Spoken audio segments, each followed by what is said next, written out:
అందరికీ నమస్కారం అండి. శుభోదయం. అనవయ్య కంపెనీ దగ్గర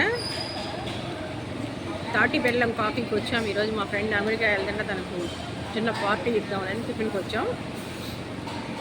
అయితే ఆ టిఫిన్లో ఏం తింటున్నామో నా కవితా రూపంలో మీ అందరికీ వినిపిస్తాను. ఆహా, తింటే నవధాన్యాల దోసే తినాలి, నవధాన్యాల దోశ తిని ఆ నారాయణుడి దీవెనలు పొందాలి. ఆహా, తింటే జొన్న దోశే తినాలి, జగతిలో వెలుగొందాలి. ఆహా, తింటే ఊతప్పం తినాలి, ఉషశ్రులతో మెలగాలి. ఆహా, తింటే జొన్న ఇడ్లీ రాగి ఇడ్లీయే తినాలి, రమ్యమైన భావాలు కలిగి ఉండాలి. ఆహా, ఓహో, తింటే మా గుంటూరు ఉల్లికారం దోశే తినాలి.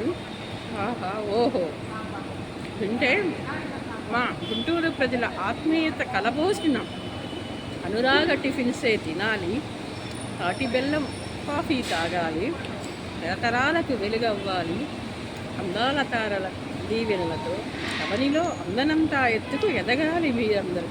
అందుకే రండి రండి మా గుంటూరు, మా ఆతిథ్యం, మా టిఫిన్లన్నీ ఆరగించండి. తింటే ఇంకో దోశ ఏంటది నాకు గుర్తు రావట్లేదు, వరకు గుర్తొచ్చింది. ఓకే.